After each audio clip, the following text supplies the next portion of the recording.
Okay, so now we are kind of at the end of our process before we put everything together for our final project. So, where we are now is in creating a disciplinary program, which is not the fun part. So, we just to recap, like always, uh, determined what positions, what job functions we would need in a concept. We identified the specific job duties that each position was going to need to do.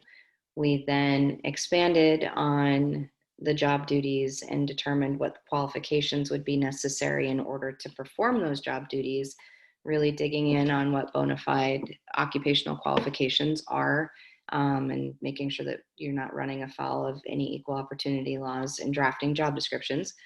Then you went through and you created a selection process where you determined where you were going to advertise for employees, how you were going to determine who you were going to hire, what criteria had to be met, so on and so forth. Then you hired them, you onboarded them, you orientated them, and you trained them. Then you evaluated them. And where those last kind of two steps after you take that data from the evaluation process, you then determined how you were going to keep the good ones.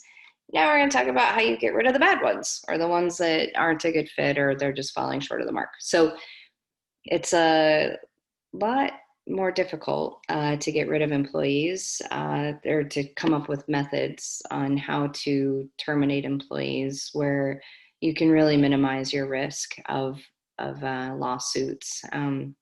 Hospitality industry definitely gets hit pretty hard with employee or an employment lawsuit, um, especially the wrongful terminations. So anyway, what you need to do is create a consistent process that you use. And again, similar to the evaluation process, you're going to want to have it tailored to each job position. So maybe not so much one big global disciplinary process that you use for all of your positions.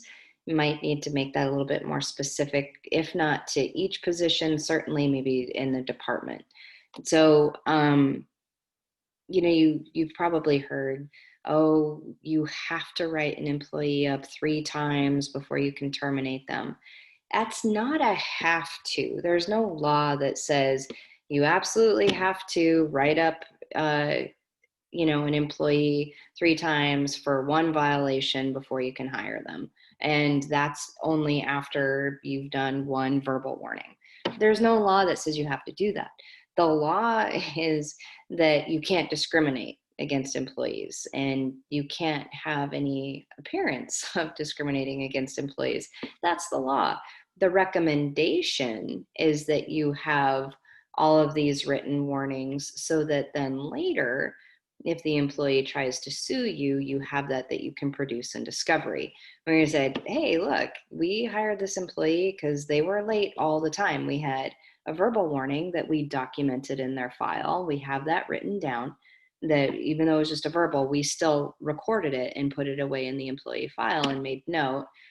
Then we gave 3 written warnings to the same employee for the same violation, and they still, no matter how many written violations we gave them 3, and they still weren't showing up on time, still didn't seem to be making any kind of effort.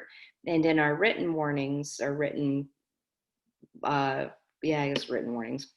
Anyway, in the written warnings, we even had an opportunity where the employee could write his or her own statement, and he or she either chose not to or did and acknowledged, like, yes, I know I was late. I won't do it again.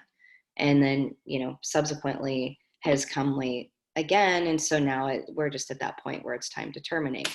I don't know. I don't know if that's the process that you're going to choose, but that whole verbal warning, written warning thing, that is not because it's a statute. That is because a lawyer like me looked at a client and said, hey, you maybe you just don't fire them right away on one violation. Maybe go through this process so that you have a process that you can show the court and say, hey, yeah, we did try, and it's, not arbitrary, and there's no discrimination going on here.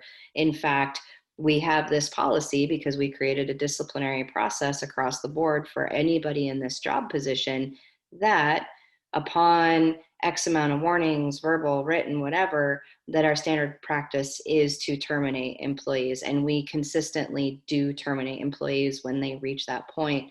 There's never we're going to let this one slide because we like their personality. No, every single employee gets terminated if they have 3 written warnings or whatever. But see, here's the thing is you have to have that consistency in your disciplinary process, because if you don't, if you let one employee slide, but you don't let another employee, now you're opening up the door to disciplinary, or excuse me, you're opening up the door to litigation for discrimination. So that's the importance here in making sure that your disciplinary programs are consistent and that they're fair and that they're across the board for each person within that position. Because obviously there could be variances depending on position, let's say cook versus server, or manager or whatever. So anyway, think through this. I posted the PowerPoints to help guide you in the process. Big thing is making sure that you're fair, you're reasonable, and that you're not discriminating. So work very hard on that. Once you're done with this assignment, then for our final, we'll wrap all of this together, and it'll be the final project. There'll be separate videos for that and plenty of office hours too.